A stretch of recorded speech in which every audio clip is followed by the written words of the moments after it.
Snow White was a princess who lived in a castle with her sisters and the Queen. The Queen was very beautiful, but very mean to Snow White because she was jealous of many attributes that Snow White had. Do you know what attributes are? Well, you better get back to school then, you thick fucker. Anyway, the Queen possessed a magic mirror on the wall that would answer any question she could think of.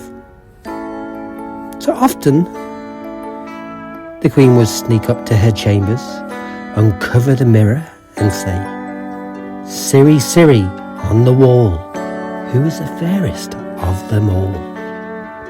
And the mirror would reply, "The Queen, here are my search results for who is the furthest from Nepal." Frustrated, the Queen smashed the mirror, turned to her bedside and said, "Alexa, who is the fairest of them all?" Could you provide me with more context? Are you looking for results relating to skin complexion or in the administration of justice? And did you mean country or individual? Alexa, cancel my last request and tell me who is hottest out of me, Snow White, and the other females I interact with, Alexa replied. Body temperature can fluctuate in females due to a number of factors which are based upon internal and external factors. Would you like me to provide further information about perspiration? The Queen again requested a new search. Alexa, who is sexually more attractive, me or Snow White? Alexa said, "I'm sorry, this content is not available with parental controls enabled." Oh, for God's sake, Alexa, turn off parental controls.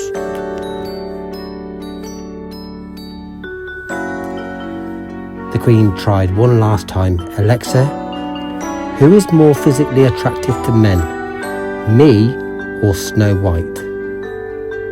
Alexa said, "Well, Snow White has got a lovely pair of... but I think your reputation as a dirty talking whore would be an attractive quality to many." Gee, thanks for making me feel like a slut, Alexa. You're welcome, my queen. Right, said the Queen. I'll sort this shit out. Alexa, stop listening. Then the Queen went to her bedside cabinet, pulled out her Glock 19, checked the chamber was clear, as all responsible gun owners should do, took out the Gideon optic and flashlight and affixed them to the front of her gun. She then took out her new Spectre 9mm suppressor and threaded it on nice and tight. Then she removed her Glock 19 extended mag. She wasn't a very good shot, even on her best day. She began to fill it with the American Federal Eagle 147 grain because she wanted subsonic rounds to cut down the noise. Suddenly there was a knock at the door. "Mom, are you okay in there?" said Snow White. "Oh shit," the Queen muttered, and in a panic she replied, Yes, I'm fine, I'm just masturbating." Realising what the Queen had just said, she muttered, Fuck, she's such a nosy bitch." You're what?" said Snow White. I said I'm rotating my mattress. "Do you want a hand?" "No thanks, darling, I'll be down in a minute." As she let out a sigh of relief as she heard Snow White's footsteps retreating. Now Snow White, although looking innocent, was plagued with dirty thoughts. Even in her early teens, she was always intrigued with sex, and was annoyed that the Queen had always refused to give Snow White the birds and the bees talk. Snow White would have preferred to just watch porn. But the Queen was always monitoring the internet site's access within the castle.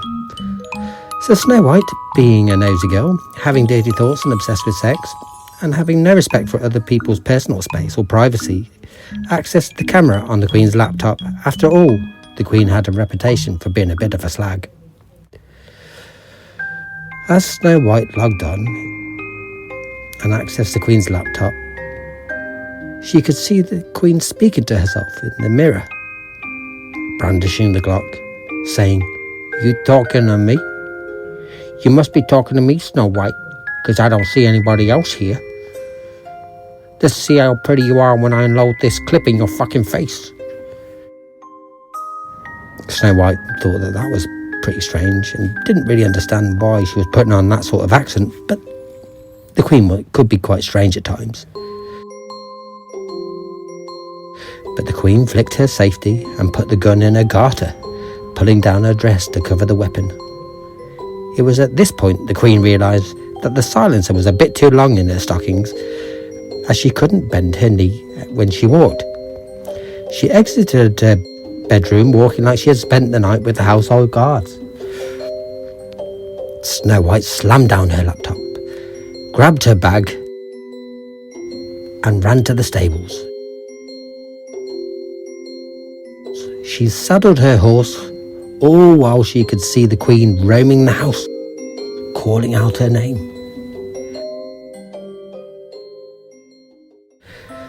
Snow White took off on Donkey, who was a 15-year-old donkey, mentally making a note for herself that she really shouldn't saddle horses in the dark. She kept going mile after mile until the sun started to rise. Then she looked for shelter. She spotted a cave close to a waterfall and thought, "This is perfect." She let Donkey graze on the grass next to the water's edge, removed her dirty garments and entered the water. Being exhausted and with the mental torment of last night, she thinks she nodded off. She was awakened abruptly by 7 dwarfs grabbing her arms and legs, pulling her from the water. "What the fuck?" she cried. "Hey, what the fuck do you think you're doing?" "Oh, thank God," said one of the dwarfs. "Lady, you nearly died. We were just passing on our way to work and saw you. When we ran over, your lips were blue and your face was white. We thought you were dead." "I'm just fair-skinned, and that's blue lip gloss from MAC, you idiots." Snow White, realising she had nothing on, ran to the cave and said, "Get out of here, you perverts." The dwarfs were quite stressed by this. "Well, we're awfully sorry. We weren't spying. We were just passing," they proclaimed. "We can't just leave you out here, especially when you might have the onset of hypothermia.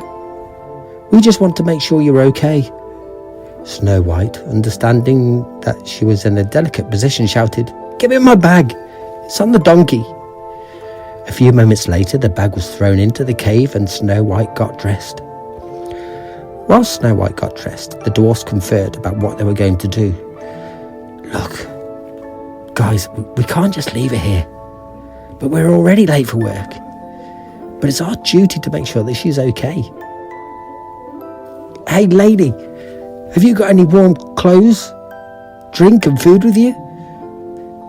My name is Snow White, and I haven't got anything with me, except what you saw."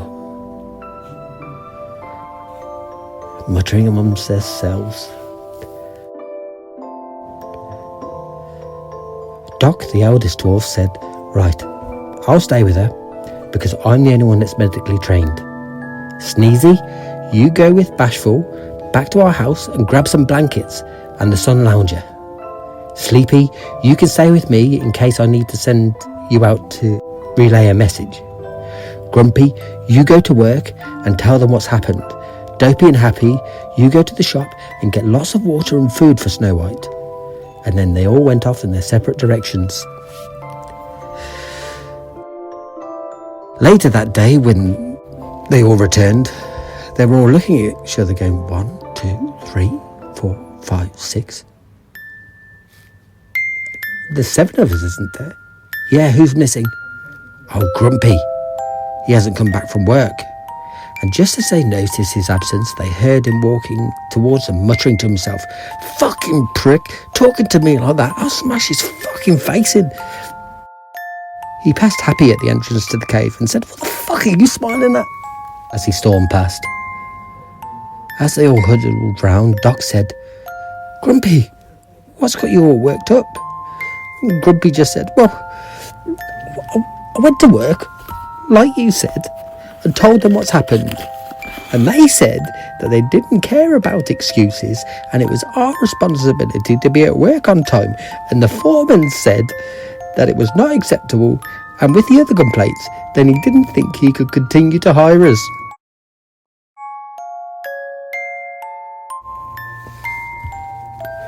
Oh dear, said Doc. Well, don't worry. I'll go and have a word with him tomorrow. Well, I wouldn't if I were you, said Grumpy. Why on earth not? We need to work in order to live, Doc said. Grumpy bowed his head and said, well, I kind of lost my shit and I broke his nose. All the dwarfs gasped. And Doc said, oh my, is he all right? And after a moment, Grumpy said, well, he would have been if I didn't stamp on his face several times. I'm not even sure he was breathing when I left. Well, didn't you check? Doc cried out, exasperated. I must leave at once to go and inquire after his health. Well, I wouldn't do that either, Doc.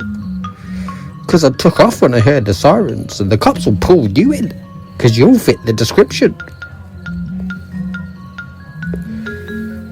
Snow White, overhearing and understanding that she was the cause, said, oh, I'm sorry, this is all my fault.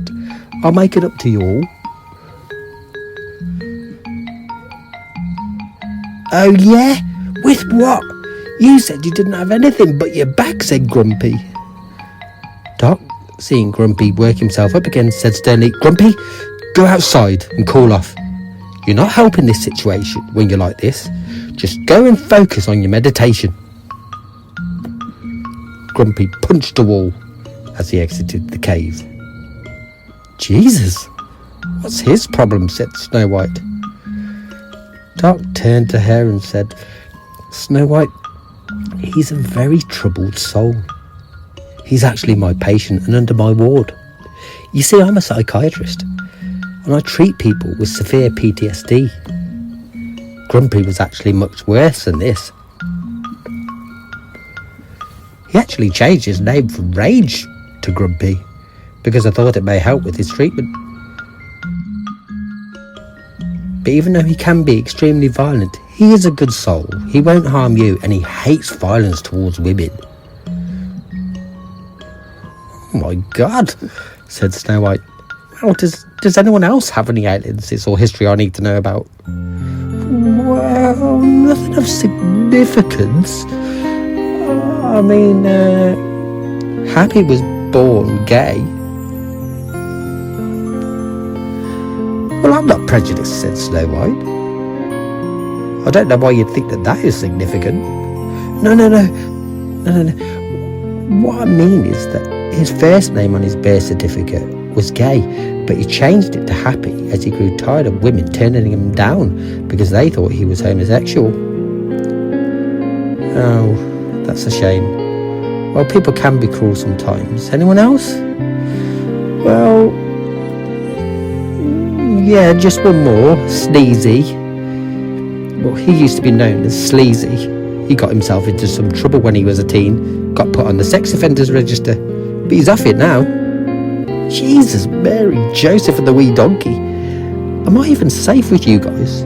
Oh yes, they're all receiving treatment, and this is their first work assignment after being let out of psychiatric care for the criminally insane. Oh my God, said Snow White. If I didn't feel so responsible for you guys losing your work detail, I'd just leave. What did you guys do anyway? Well, we just did some manual labour really, unskilled jobs, stuff like that. But where do you work? Because you're a psychiatrist. Do you just, supervise them? And at that moment, Dopey piped up and said, nah, he has to do it too. He got struck off the medical practitioners for malpractice. As Doc clambered for words, Sneezy said, well, that's not quite true. He dropped out of medical school in his first year because he had a breakdown. But he was called up before the medical board because he was going around the psychiatric ward claiming he was a psychiatrist and treating patients. So he was kind of struck off before he even got started. Oh my, this is a muddle. Oh, don't worry, I won't judge. I'm responsible for you all losing your jobs. But I have an idea. I have a little money saved up from doing OnlyFans, which will tie us over until I can arrange something more permanent. I thought you looked familiar, said Sleazy. But what are we going to do long term? We can't all live off your OnlyFans earnings. I know, said Snow White. I have some contacts in the kingdom that might be able to give us some contracting work, like chopping trees or farming, that kind of thing. That sounds great. Do you think they'll go for it?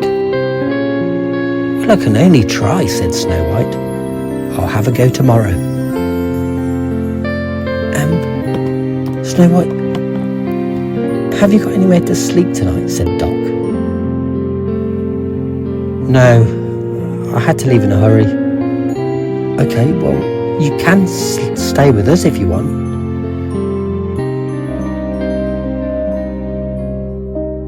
You can sleep in my bed, said Sleazy. Fuck off, said Snow White. Doc, holding out his hands, pleading for calm, said, don't worry, Snow White. There is a separate room that you can have all to yourself. I'll make sure that the guys act in a gentlemanly fashion. And with some reluctance, but recognising her predicament, Snow White accepted this kind gesture. Despite not getting much sleep, Snow White was up early the next morning, and she made her way to the castle grounds. She was hunkering in the bushes by the castle. As she watched, she saw a stable boy that she had rolled about once or twice with in the hay. She knew he was infatuated with her. Nothing too excessive. She just knew she could manipulate him a little. Galahad, she whispered loudly, and as he turned, she beckoned him over. Come here. Searching around, he saw no one and ran to the bushes, and they hid behind a big oak tree. Oh, Snow White, what's happened? Are you okay? I've been worried sick. Everyone thought you were dead. Listen, said Snow White, there isn't a lot of time, and if the Queen catches me on the ground, she will likely shoot me. But she can't, said Galahad. She's dead, he said hesitantly.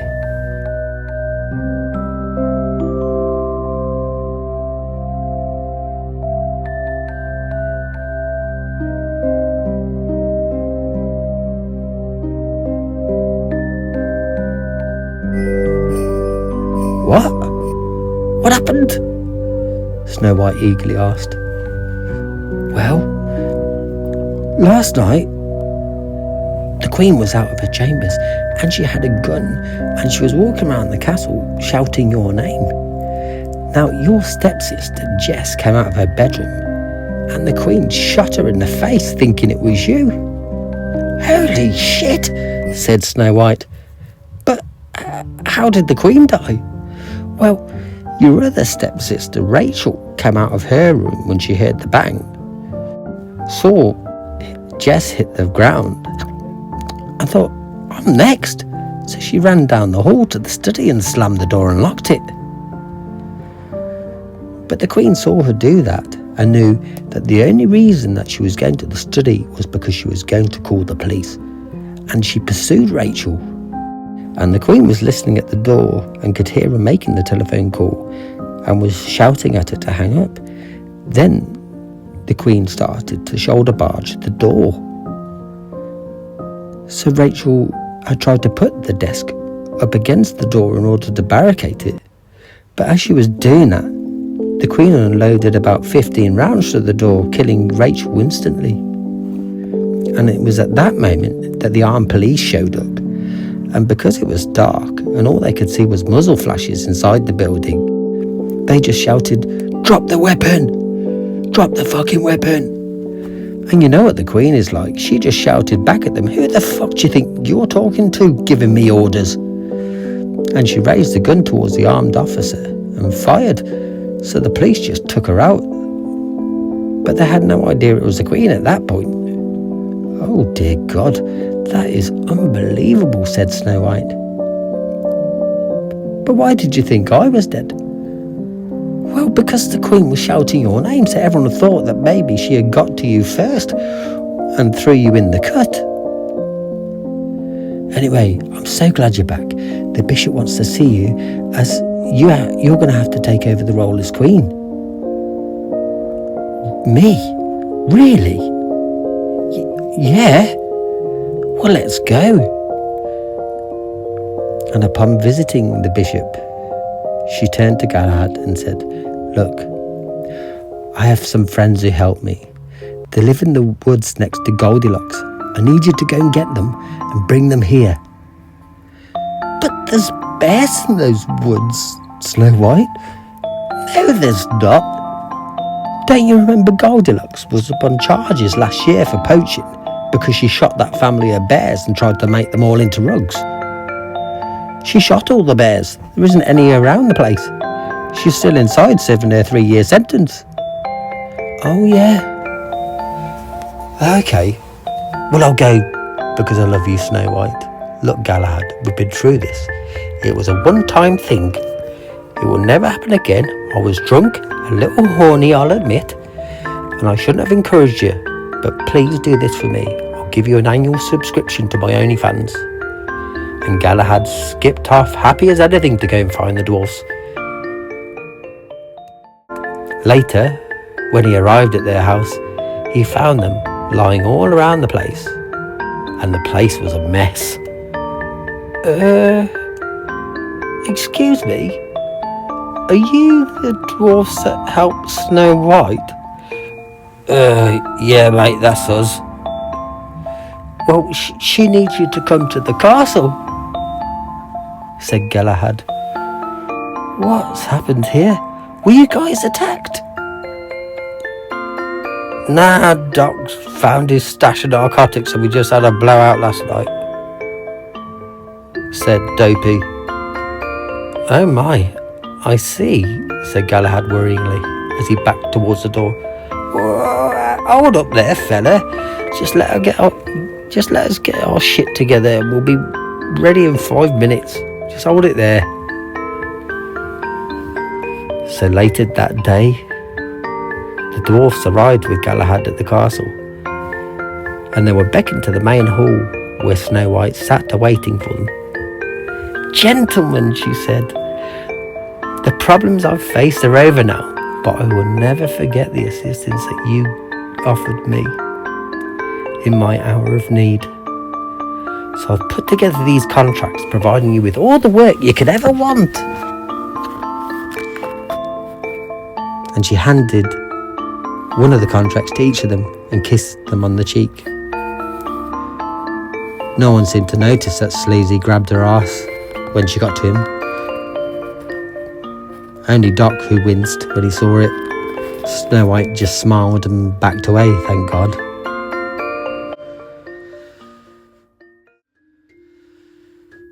As the dwarfs were reading through the contracts they had been given by Snow White, Grumpy said, "What the fuck is this? This is a 0 hours contract, and besides, the pay is below minimum wage." Snow White turned to Grumpy and said, I'm just getting used to this role as Queen, and I don't want to make any problems for myself until I know what work there is to do." "It doesn't fucking matter, love. You can't do that. It's fucking illegal to employ someone under these terms. That's why it's called minimum wage, you dumb bitch." And at that point, Snow White's demeanour changed. You could visibly see the anger in her face. I mean, it wasn't difficult because she had fair skin, so even the slightest change in mood, she started glowing like a beetroot. She pointed at the dwarfs and said, "You ungrateful fuckers. I tried to do something nice for you, and you spat it in my face. Well, now you can all just get the fuck out of my castle and sort out your own fucking work." None of the dwarfs were even given the time to reply, as the house guard just picked them up and threw them into the moat. Now usually this is where one would say that they all lived happily ever after. But for many years after the dwarfs pursued Snow White in their court case, which spanned issues of discrimination, assault and battery, loss of earnings and many other grounds, it wasn't until the dwarfs and Snow White came to an outer court settlement that they both went their separate ways. It was only then that they began to live happily ever after. Grumpy went on to conquer his anger and is now a church deacon. He lives in Toronto with his wife and his 2 children.